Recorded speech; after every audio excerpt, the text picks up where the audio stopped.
Good morning, everyone. Suraj Kalia, Senior Medical Device Analyst at Oppenheimer. Pleased to have here CEO Rob Eno and CFO Tim Cruikshank of HeartBeam. Gentlemen, always a pleasure to engage with you all. Love to have you all share the story, and I'll resurface 5 minutes towards the end for some Q&A. Perfect. Thanks so much, Suraj. Appreciate the opportunity to be here and talk about HeartBeam. Here are standard disclaimers, including the fact that we're making forward-looking statements. Just wanted to start with the history of the company and really why we're here. So the founder of the company and inventor of the technology, Branislav Vajdic, was actually the co-inventor of flash memory when he was at Intel early in his career. But when he finished his career at Intel, he was inspired to start HeartBeam based on his personal experience. So when he was growing up in Europe, his father was a prominent physician. But despite that, one day his father had a heavy lunch, thought he had indigestion, and unfortunately died a couple hours later of a heart attack. So Branislav set out to make a 12-lead ECG, which is really the standard for heart attack detection, at home available to patients. And he found there was really nothing like that. Heart attacks happen at home, but 12-lead ECGs are really trapped in the hospital. As he looked into it, he realized that this is a major problem, and his father's experience really was not unique at all. Heart attacks and cardiovascular disease is the #1 cause of death. And as you see there on the right-hand side, once a patient reaches the hospital, the system has been optimized. Patients will get a 12-lead ECG within 10 minutes of arriving at the hospital. If it's positive, the cath lab will be activated for the patient to go and have the artery opened. But over decades, the left-hand side has not changed at all. Patients delay an average of 3 to 4 hours before taking action, just like Branislav's father. Either they're in denial or they're uncertain about their symptoms, or maybe the barrier of going to call 911 and to go to the hospital is too much. And every 30-minute delay increases the 1-year mortality by 7.5% and also increases the risk of heart failure by almost 9%. Heart failure is an incredibly costly and really difficult complication. So there's really no solution that exists today to reduce this pre-hospital delay. So this is what HeartBeam is doing, bringing a clinical grade 12-lead ECG into the home. HeartBeam, as you see here, we got our FDA clearance, our second FDA clearance in December. So it's the first ever cable-free synthesized 12-lead ECG platform to deliver clinical grade insights in real time whenever a patient has symptoms. I'll just show a quick video that I'll talk through on how a patient would use the device. So here's a patient sitting down with the device, and there's a smartphone application. So the patient fires up the application, it connects to the device via Bluetooth. They then start a recording. They can do a routine recording, but in this case, they have symptoms. Then they follow the on-screen instructions, opening up the two electrodes in the back. We have a standard position, 3 fingers below the collarbone and right over the heart. So what they're doing is placing 2 fingers on these finger electrodes and the other 2 fingers are the electrodes on the chest. You can see the green dots there are giving feedback on a good electrode skin contact. And I'll talk in a minute about how the device works, but it's collecting the 3D signals during those 30 seconds. The patient then enters their symptoms, and that's tied to an on-demand cardiology service and the US-based cardiologist that we've connected with that will then look at the signals and get back to the patient within just a few minutes. The patient can view the ECG and send that to their physicians as well. So that's all it is. It takes about a minute from start to finish to do a 12-lead ECG at home. So one of the things I want to emphasize is we have clearance for this first system, but really this is a platform that we believe can affect positively tens of millions of patients across multiple segments. So at the top here, our core technology, which our IP is based around, is the collection of the heart's electrical signals in 3 dimensions. So up and down, left and right, and then into the body. With that core 3D signal collection technology, we can implement that on 2 different form factors. One you just saw, the HeartBeam system, which is FDA cleared for at-home use whenever the patient has symptoms. And we've just unveiled a working prototype that we're in clinical studies with of a second second form factor, an on-demand 12-lead patch, which directly works in the $2 billion segment of ambulatory cardiac monitoring. I'll talk a little bit about that in a minute. And these two form factors can enable anything that a 12-lead ECG can do. So arrhythmia, in the future, heart attack detection, and personalized AI algorithms. Just really briefly, this is the science behind it. On the left-hand side, there's something called vector cardiography, which was an alternative to 12-lead ECG 70, 80 years ago that was very well accepted. And it collects the heart's electrical signals, as I mentioned, in those three axes, vertical, horizontal, and then sagittal into the body. What we did is figured out how to miniaturize that into a small form factor, and the IP is built around that, in particular, a proprietary resistive network that is able to do the third dimension. So two fingers create the horizontal, two chest electrodes, the vertical axis, and this proprietary resistive network into the body. The other thing we've done is come up with a way to personalize the transformation from these 3D signals into a familiar 12-lead ECG for physicians to read. We think this is a massive opportunity. We think we can get this in the hands easily of 50 million patients, but we're doing it in a stepwise manner. So we'll talk about our market entry strategy. We're talking first about the 5 million patients that today in the US are paying, we call it structured direct pay healthcare. They're paying for a membership-based health service. 1.5 million of those, very conservatively, are those who are currently in concierge and preventive cardiology practices. That's our first market. And then we can expand into the broader group that includes direct primary care like One Medical, and then telehealth like HIMSS, etc. Beyond that 5 million, there's 20 million patients who have coronary artery disease and are at risk of having a heart attack, including 8 million people in the US who are living today with having a prior heart attack and at high risk for having a second one. Then we can get out with some of our other technologies out to 50 million plus patients who are at risk, and that includes the AI algorithms and the form factor on the patch. So the HeartBeam system itself is FDA cleared and we're ready to launch. As I mentioned, we have the 2 FDA clearances, December 2024 on the system as a whole, and this past December on the algorithm that creates the 12 lead from our native 3D signals. We're now starting our market entry, and we're doing this very strategically. So I'll just spend a couple minutes defining our strategy. So as I mentioned, we're starting with what we think is the ideal entry point, concierge and preventive cardiology. 1.5 million Americans or more are paying out of pocket for concierge medicine. They're paying an average of $3,000 to $10,000 a year, with some premium practices costing $50,000 a year or more. And our pricing is expected to be between $500 and $1,000 per year per patient. Importantly, it's an ongoing subscription, so a recurring revenue model. The right-hand side shows some evidence demand from our market research. Among high net worth individuals, 80% said they're likely to purchase. And when we gave them either a premium tier or a basic tier, 92% preferred the premium tier. On the bottom left there, one of the things that's fascinating is that high net worth individuals who are currently members of concierge practices were willing to pay more than 2 times what others who are not members of concierge practices were. So it shows the willingness to pay within this segment. And then about 3/4 of concierge physicians said they would recommend it to their patients. So one of the things we're doing is taking advantage of this really exciting dynamic that, in a sense, turns this initial market into a sales channel. So patients in concierge medicine, they want the latest clinical innovations and technology, but they also really trust their physician recommendations. These physicians in concierge practices very many of them are tech-forward early adopters. As concierge medicine is becoming more crowded from a physician perspective, they really want to differentiate their practice and see something like this as a way of doing it, and they also want to enhance the relationships with patients. So this becomes kind of a flywheel for adoption. We can sell to the practice, and they want to get it to go deep out into their patients. Within the 1.5 million patients in concierge and preventive cardiology, our initial kind of tip of the spear is about 10% of that, 150,000 patients that are in executive health or cardiology-focused practices.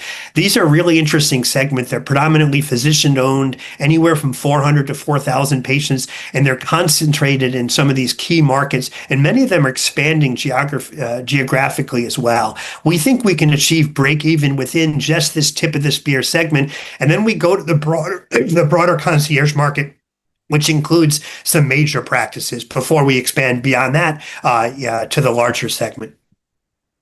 So over this year and next year, we've got a very clear plan to start to grow. The first half of this year, since we just received our FDA clearance, is all about validating our premium value proposition and refining our systems and processes. We're going to sign the key accounts, and in the second half of the year, prove deep adoption into these anchor accounts, and then also establish the funnel that's going to drive the 2027 revenue. And then 2027, it's all about scaling revenue. What we believe is that we can scale efficiently without needing a large sales force, given that dynamic I mentioned. We sell to the practice and then work with the practice to enroll deeply into their practice, into their patients. We also don't think we need DTC marketing spend and can fulfill inbound patient demand through these practices. We believe this is a high margin subscription business, 70% plus margins on the recurring revenue, 3 to 5 month payback for the initial upfront costs, and we think we can get to cash flow and break even at only 30,000 patients or so. We recently announced the first commercial partnership with ClearCardio, perfect example of the type of practices we want to partner with. They're a really leading and growing preventive cardiology practice that sees us as a key part of their growth. So you see on the right-hand side, the plan is to sign other leading practices like that, work with them, partner closely, drive deep patient adoption and engagement, and use that to capture experiences and proof points, testimonials, white papers that are going to unleash the next wave of practices for adoption. So commercial launch is really key for us this year, but it's really only the beginning. There's 3 other initiatives we've talked about: heart attack detection, our patch, and AI, that have huge ability to grow potential value. And I'll talk about those briefly next. So I've talked about heart attack detection. There's 20 million high-risk patients in the United States. And again, the problem is that patients can't recognize their heart attack symptoms at home. The 12-lead ECG is the gold standard, is only in the hospitals. And this 3 to 4 hour patient delay leads to increased death and costly complications. We already have 2 proof of concept studies showing that the HeartBeam ECG is similar in diagnostic capabilities for heart attacks to a standard 12-lead ECG. And importantly, this is the same device we have clearance with. It's just an indication expansion. And how we're doing that indication expansion is through clinical studies. So we recently announced we've started a pilot study in Europe called Align ACS. That should be completely enrolled by the third quarter of this year. We have a second study starting in Asia in the second quarter, and we're hoping to have and expecting to have by the end of the year alignment with FDA on the design of our pivotal study. We believe both studies, the Align ACS and Align ACS2, are quick enrolling studies because patients will enroll in the emergency room when they're showing up with chest pain, and they'll get both a HeartBeam ECG and a standard 12 lead, and we'll compare those to the discharge diagnosis. So that's the HeartBeam card, talking about the initial launch and then into heart attack detection. But this is one of the things we're really excited about. We've been working behind the scenes for quite some time on this product, which is a on-demand 12-lead patch. So we're talking about the current ambulatory cardiac monitoring market, which includes the iRhythm Zio patch. It includes the mobile cardiac telemetry segment. These are devices of 1 to 3 leads that are worn by patients for 2 weeks up to a month, captures every heartbeat, and is meant to be able to tell if the patient has arrhythmias. We're taking our technology to that segment. Our product will work exactly like those, where it's a continuous 1 lead, but once the patient has symptoms, or if our algorithms detect something, the patient places 2 fingers on the front of the device and it converts it into an on-demand 12-lead ECG. So it leverages the existing clinical workflow. It leverages the existing reimbursement in this $2 billion revenue market. And just want to quickly show this. We have market research demonstrating that this would drive major market share shifts. 86% of physicians would switch a portion of their patients if a 12-lead patch were available. And they switch 61% of patients, meaning that 50% of the market could move with this technology. And on the right-hand side, we believe it'll actually expand the market. 64% of physicians said they would increase their patch utilization by an average of 45%. So it could grow the whole market by a third because it has the ability to catch things like ischemia as well as arrhythmia. So that's our patch. The last thing I want to talk about is our potential with AI. I'm very excited about this. So one of the real proven use cases for AI and deep learning in particular is on 12-lead ECGs. There are dozens of clinically proven algorithms that exist today that are predictive and screening in nature. They can tell a patient they may have hidden structural heart issues or at high risk of developing heart failure, atrial fibrillation, and more. Those are unfortunately stuck in the hospital as they require a standard 12-lead ECG. We want to bring those algorithms out to patients and run them every time they're doing a HeartBeam ECG at home. And also we can, over time, gather longitudinal data that we believe will make those algorithms even better. So this is going to extend us beyond symptom-driven diagnosis into prediction and screening and open up new markets. And just recently, we announced a partnership with Mount Sinai. So we have a strong internal AI team led by Lance Myers, who was the former head of AI for Google Verily. But we're combining forces with Mount Sinai, which has incredible AI expertise, but also has an incredible amount of annotated ECG data to help us build models. So we're going to start with a model on heart attack detection, which will help our MI effort, but also look at screening and predictive algorithms. And the perspective from Mount Sinai is we're really the only game in town, to use their words, to bring their algorithms out to patients. So we're really excited about partnering with them. And I just want to touch on what we're doing this year to build long-term value. It's a busy slide, so I won't go through all of it. But along these 4 key initiatives, we've already achieved some big milestones, and we have more to come for the year. So on the 12-lead patch, the 12-lead card, it's all about a limited launch. We got FDA clearance in December. We hired our chief commercial officer. We signed ClearCardio. And as I mentioned, it's all about validating our premium positioning, signing more accounts, and then demonstrating traction through the remainder of this year. For heart attack detection, we started the pilot study, do a second one next quarter, and get into the pivotal study design with FDA. For the patch, we've completed development of the working prototype of the patch. We're in clinical studies right now, and our plan on that, we could bring that to market ourselves, but we're also having partnership discussions with the major patch players because we think there's a possibility that a partnership could help us expand this more quickly to reach more patients. And finally, in artificial intelligence, we've signed the collaboration with Mount Sinai. We'll be working on developing and implementing models going forward. So now I want to pass it over to Tim to briefly go through our financials. Great, thanks, Rob. So leading up to 2026, we've been in a pre-commercial environment. So it's been all about having a highly capital efficient operating model, doing a lot with as few resources as we can. And we've been focused on strong financial discipline as we advance all the key milestones that Rob just walked us through. We just recently reported our numbers for the full year ended December 31st, 2025. We had a net loss of $21 million or 62 cents per basic and diluted share, which was directly in line with expectations. But really importantly, inside of that number, a meaningful portion of our expenditure is non-cash expenses, primarily related to stock-based compensation. So the results, net cash used in operating activities was less than $14 million for the entirety of the year, and it was just $2.9 million for the fourth quarter. That represents the 3% decrease year over year in annual figures, and then a 30% decrease when you compare the same quarter Q4 last year to Q4 of 2025. So for us, it's been all about carefully pacing investments to support both this commercial readiness and our commercial launch, as well as the continued development of our R&D pipeline. As we look out into 2026, we continue to prove that we've got the capabilities in terms of having access to capital as we fund the organization. And the incremental investment this year to accomplish the goals that Rob just walked you through in terms of the milestones is just an incremental $3 to $5 million, depending on the speed at which we go. So we're talking operating cash outflows expected for this year of 17 to 19 million before we start factoring in cash receipts from customers. So as we embark on this pivotal year in 2026 with our limited commercial launch, as well as taking a number of our R&D initiatives further, it will be all about maintaining that capital efficiency and starting this limited commercial launch and showing our commercial chops. Thanks, Rob. Thanks, Tim.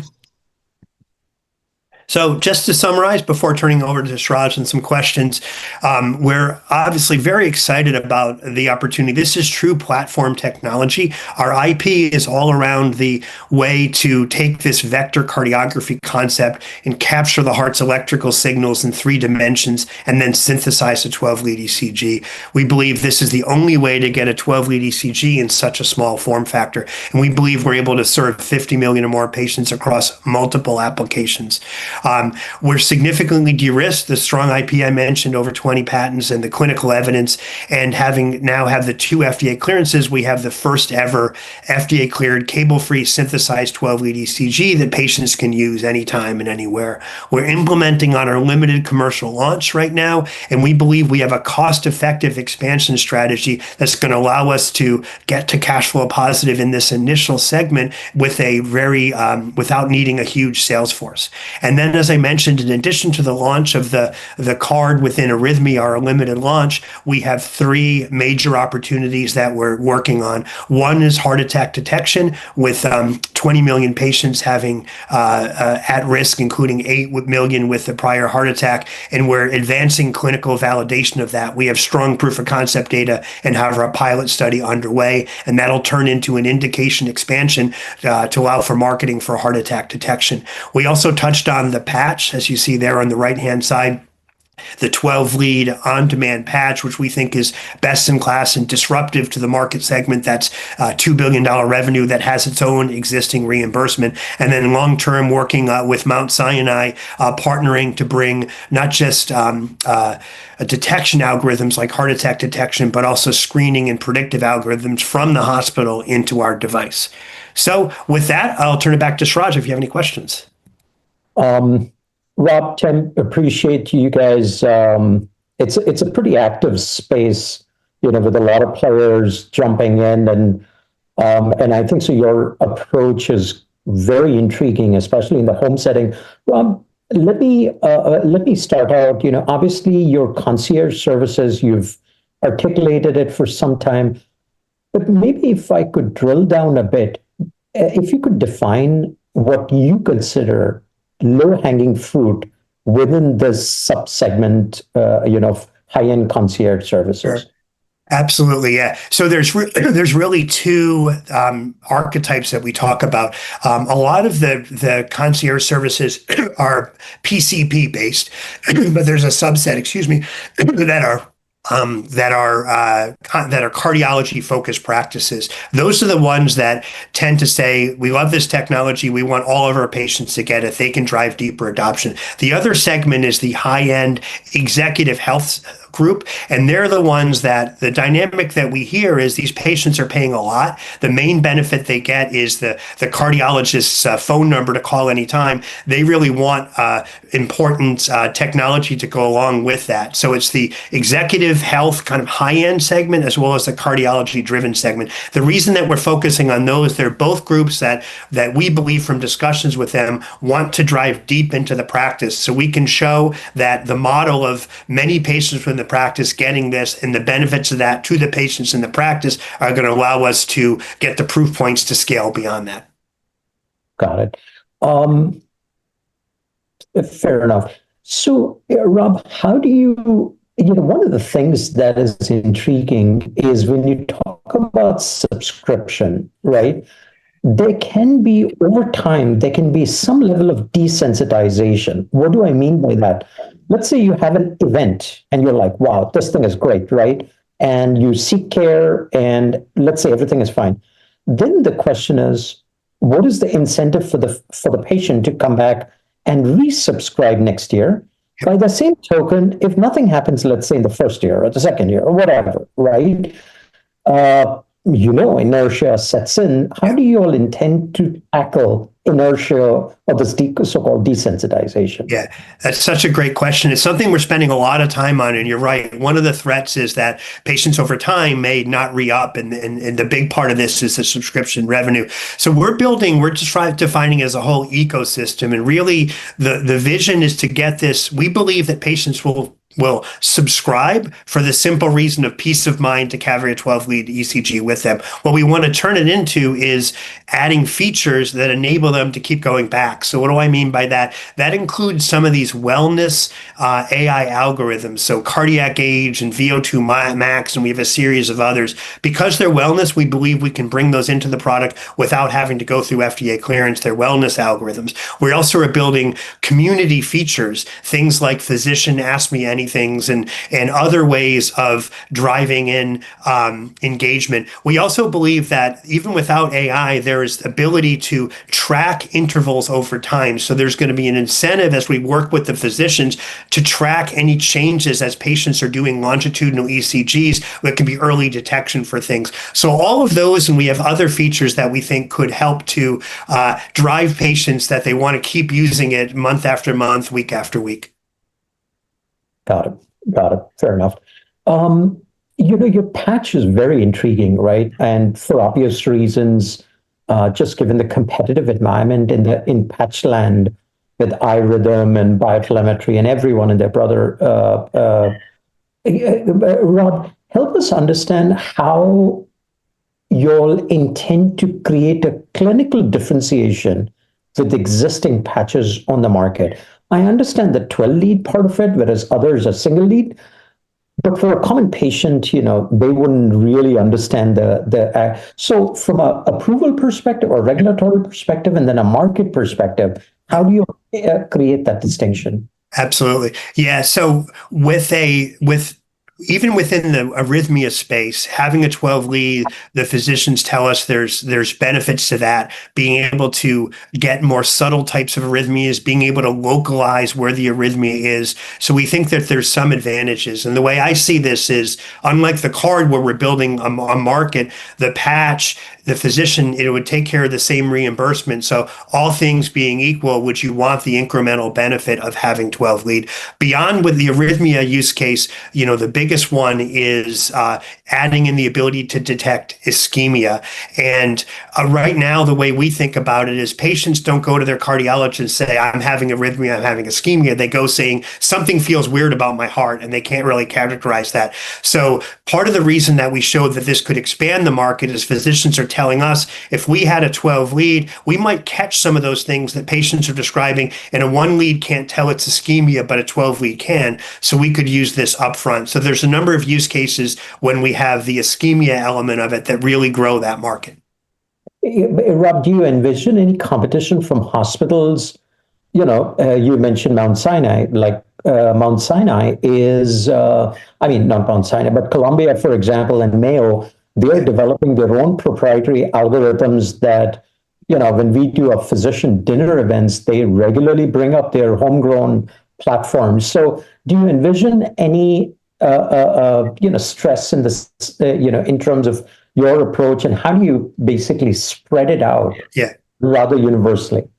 Yeah. So when we think about Mount Sinai is, we've been close to them for a while. Vivek Reddy's on our medical advisory board. Josh Lambert has been helping us with clinical studies. And they've really seen that while there's really incredible algorithms that many, many hospitals and companies are developing with 12 leads, those are really done when the patient is in the hospital. And what Mount Sinai really saw and wanted to pursue this is, we see this as a way to bring these algorithms to the patient. And they believe, and we believe, that you need to have a 12-lead ECG with the patient to do that, so you're not losing things as you're going down to, say, a single-lead ECG. So we believe that we could work with Mount Sinai. It certainly could be a platform for other algorithms, but our key is we have this 12-lead through the novel approach to be done at home, that we can bring those algorithms that are amazing in the hospital out to the home. So we believe that's our competitive differentiation. Fair enough. And Tim, if I could, in the last couple of minutes that we have remaining, for the patch pump development timeline, Tim, are there some intrinsic technical hurdles that basically create a fixed development timeline? Or let's say tomorrow, if you had $200 million, you could bring it to market in a few months, right? Compress the timeline. How should we think about specifically for the patch device? Yeah, it's really interesting. And, you have to look at some of the big strategic players as part of that decision-making process as well. We're going full speed ahead in terms of getting things ready to bring to market ourselves, but we're going to be really interested to talk to these partners to see if there's a way to collaborate to bring timelines in even further. I think what's amazing is we have the working prototype now, and so it's ready to go. And now it's the clinical and regulatory pathway. We've already got a few clinical studies underway. So I think, yeah, if we had all the money in the world, could we accelerate things? Definitely. But I think the stage that we've gotten it to already puts us on a pretty clear path over the next year and a half or so to get this to market. Perfect.